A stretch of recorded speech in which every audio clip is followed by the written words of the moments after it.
အားလုံးမင်္ဂလာပါဒီဗီဒီယိုကိုကြည့်ရှုနေတဲ့ကျွန်တော်ရဲ့မိတ်ဆွေတွေထဲမှာ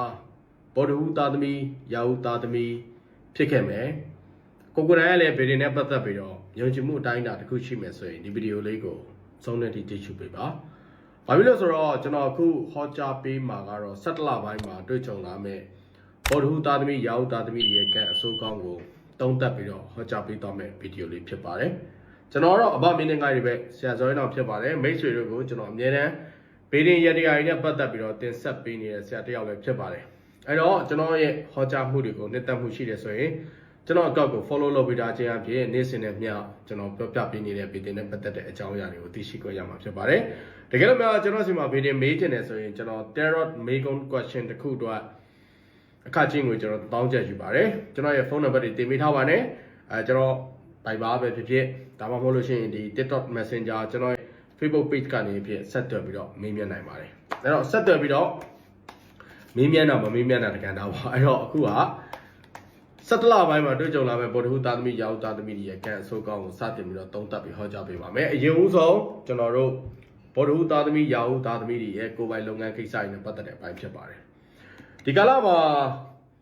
ကိုယ်ပိုင်လုပ်ငန်းကိစ္စတွေမှာကိုယ်နဲ့ပတ်သက်ပြီးတော့ဆက်ဆံနေရတဲ့မိတ်ဆွေအပေါင်းအသင်းတွေ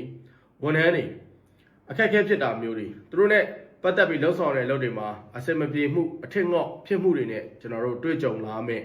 ်အခြေအနေအပိုင်းခြားတစ်ခုဖြစ်ပါတယ်လုပ်ငန်းကိစ္စတွေမှာကိုယ့်ရဲ့စိတ်ဆန္ဒစောမှုတွေ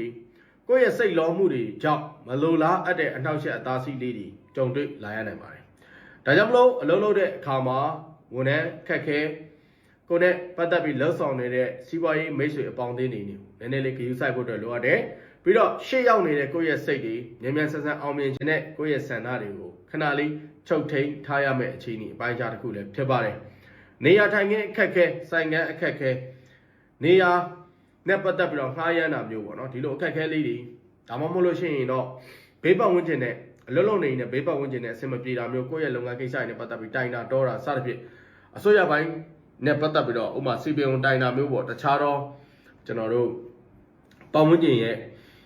ကျွန်တော်တို့မကျေနပ်ချက်တွေနဲ့ကျွန်တော်တို့ရင်ဆိုင်နေရတဲ့အခြေအနေအပိုင်းခြားတစ်ခုလည်းဖြစ်ပါတယ်နောက်တစ်ချက်ကတော့တွေ့ကြုံလာမဲ့ငွေကြေးကိစ္စတွေနဲ့ပတ်သက်တဲ့အပိုင်းဖြစ်ပါတယ်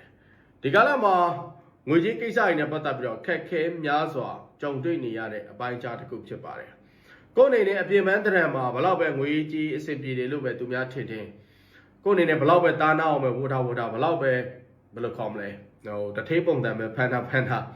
ာကိုယ့်ရဲ့ငွေကြေးကိစ္စတွေနဲ့ပတ်သက်ပြီးဒီကာလမှာဘလို့မှအဆင်မပြေတဲ့ကာလအပိုင်းခြားတစ်ခုဖြစ်ပါတယ်ပြောချင်တာတော့စိတ်လောက်အဆင်မပြေဘူးစိတ်လောက်အဆင်မပြေဘူးဆိုတဲ့အပိုင်းခြားကိုဖော်ပြထားခြင်းဖြစ်ပါတယ်ငွေကြေးကိစ္စတွေနဲ့ပတ်သက်ပြီးတော့ငွေလက်လွန်တာမျိုးချီးတာငှားတာမျိုးမပြုလုပ်ပါနဲ့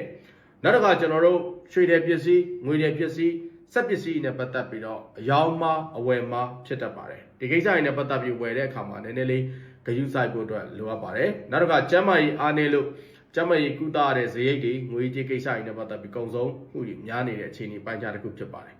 ကျန်းမာရေးကိစ္စတွေနဲ့ပတ်သက်တဲ့အပိုင်းတွေမှာတော့ဒီကာလမှာကျွန်တော်တို့သွေးပေါင်ကျတာတွေဖြစ်ပေါ်တတ်တယ်အေးရေးပြတ်တာတွေဖြစ်ပေါ်တတ်ပါတယ်ဒါကြောင့်မို့သွေးပေါင်ကျတာတွေအေးရေးပြတ်တာတွေပြီးသွားရင်ကျွန်တော်တို့ခန္ဓာကိုယ်ဘယ်လိုခေါ်မလဲဆိုတော့ကိုယ်ခံအားနေပြီးတော့ဥပမာပေါ့ဘေးမှာရှိနေတဲ့ virus တွေကူးပြီးတော့လေကျွန်တော်တို့ဖျားတာနာတာဥမာတုပ်ကွေးဖြစ်တာမျိုးတို့ယာဒီပေါ်တုပ်ကွေးဖြစ်တာမျိုးတို့เนาะအဲ့တော့ဒီကာလတွေမှာအတက်နိုင်ဆုံးဆေးရုံဆေးကန်းယောဂဘိုးရှိနေတဲ့လူတွေနဲ့ထိတွေ့ဆက်ဆံတာမျိုးဖျားနာတဲ့လူနဲ့ထိတွေ့ဆက်ဆံတာမျိုးအတက်နိုင်ဆုံးရှောင်ကျဉ်တာပိုကောင်းပါလိမ့်မယ်။ဘာလဲဆိုတော့ကိုယ့်ရဲ့ကိုယ်ခံအားနေနေတဲ့အခြေအနေပိုင်းခြားတစ်ခုဖြစ်မလို့ဟိုယောဂဘိုးကူးလွယ်တယ်ပေါ့နော်ယောဂဖြစ်မြန်တယ်အဲ့လိုနေရာတွေသွားတယ်ဆိုရင်လည်းခရူးစိုက်ဖို့အတွက်တော့လိုအပ်မယ်လို့သုံးသပ်ပြီးခေါ်ကြပေးခြင်းပါတယ်။နောက်တစ်ခုကတော့တွေ့ကြုံလာမဲ့ဘော်ဒဟူသားသမီးတွေရဲ့အခြေအနေကိစ္စနဲ့ပတ်သက်တဲ့အပိုင်းဖြစ်ပါတယ်။စေတနာတွေပိုလွန်အားကြီးပါတယ်ဒီကာလတွေမှာကိုယ့်ရဲ့ချစ်သူပေါ်ကိုစိုးရိမ်ပူပန်စိတ်ဒါမှမဟုတ်လို့ကိုယ့်ရဲ့ချစ်သူကိုဖြစ်စေခြင်းတဲ့စိတ်ကိုယ့်ရဲ့ချစ်သူပေါ်ကိုစေတနာထားတဲ့စိတ်တွေကလိုတာထက်ပိုမိုလွန်ခဲ့ပြီးတော့တစ်ဖက်ကကိုယ့်ပေါ်ကိုအပြစ်တင်တာအပြစ်မြင်တာမျိုးဖြစ်တတ်ပါတယ်အဲ့ဒီလိုမျိုးဖြစ်ပေါ်တဲ့အခါမှာကိုယ့်ဘက်ကတယောက်တည်းခံစားရတာမျိုးဒုမဟုတ်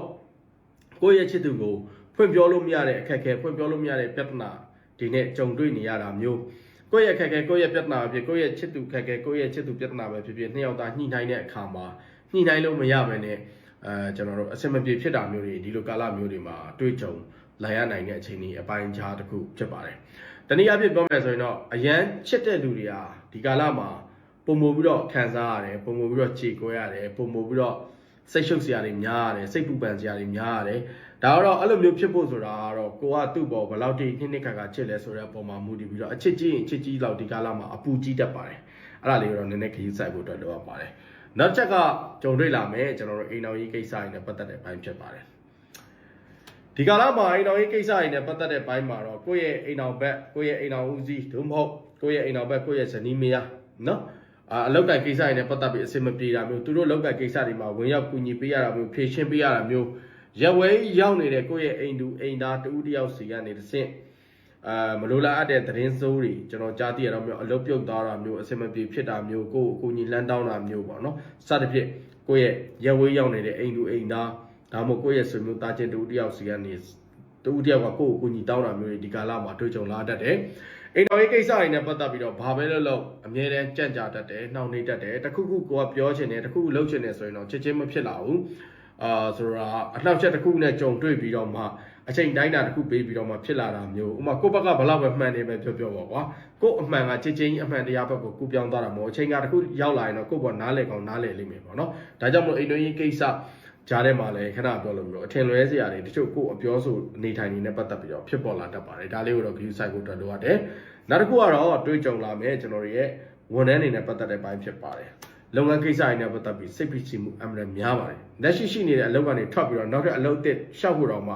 စူးစမ်းနေတယ်စဉ်းစားနေတယ်တွေးတောနေတာဖြစ်တတ်ပါတယ်ဆိုတော့နောက်တစ်ခုကလည်းလုပ်ငန်းခွင်မှာလူအထွက်များပြီးတော့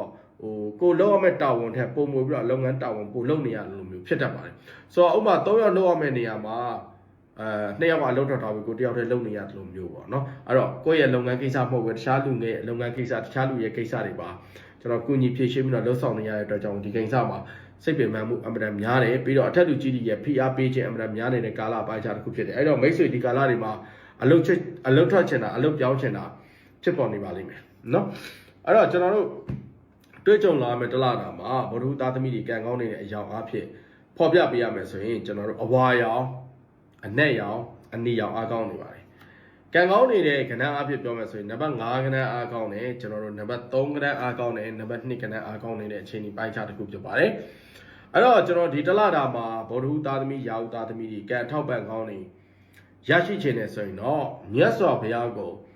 နေ့စဉ်နေ့တိုင်းမာလာရေစင်9ကွက်လူတန်းပေးရမှာဖြစ်ပါတယ်မာလာရေစင်ဆိုတော့ကျွန်တော်တို့ဒီတောက်ရီခွက်ထဲမှာစပယ်ပန်းထည့်တာမျိုးနှင်းစီပန်းထည့်တာမျိုးဆိုလိုခြင်းဖြစ်ပါတယ်ဒီရတရားပြုလုပ်ခြင်းဟာကိုယ့်ရဲ့အယောင်းဝယ်ကိစ္စတွေနဲ့ပတ်သက်ပြီးကံကောင်းတာတွေဖြစ်စေတယ်လူချစ်လူကံပေါ်များစေတယ်ခဏကိုယ့်ဘော်သူများတမျိုးထင်နေတာတွေပြန်လဲပြီးတော့ကောင်းမလာပါလိမ့်မယ်အဲ့တော့ကျွန်တော်ပြောတဲ့အတိုင်းဟောတယ်ကျွန်တော်ပြောတဲ့အတိုင်းဖြစ်နေဆိုရင်ဒီဟာလေးလုပ်ကြည့်ပါမာလာရေစင်9ခွက်နေ့စဉ်နေ့တိုင်းကတ်လူပူဇော်ပါတကယ်လို့ကိုကနေတိုင်းမလုပ်နိုင်တော့ကိုယ်မွေးနေ့ဖြစ်တဲ့ဗုဒ္ဓဟူးနေ့မနေ့ဖြစ်စေညစီပြုလို့မယ်ဆိုရင်ကိုယ့်အတွက်ခံထောက်ပံ့ကောင်းတွေရရှိစေပါတယ်အဲ့ဒါကျွန်တော်ရဲ့ဟောကြားမှုဒီမှာပဲရန်နာခွင့်ပြုပါအားလုံးပဲကိုကြီးကျမ်းမာခြင်းစိတ်ချမ်းသာခြင်းနဲ့ပြည့်စုံကြပါစေ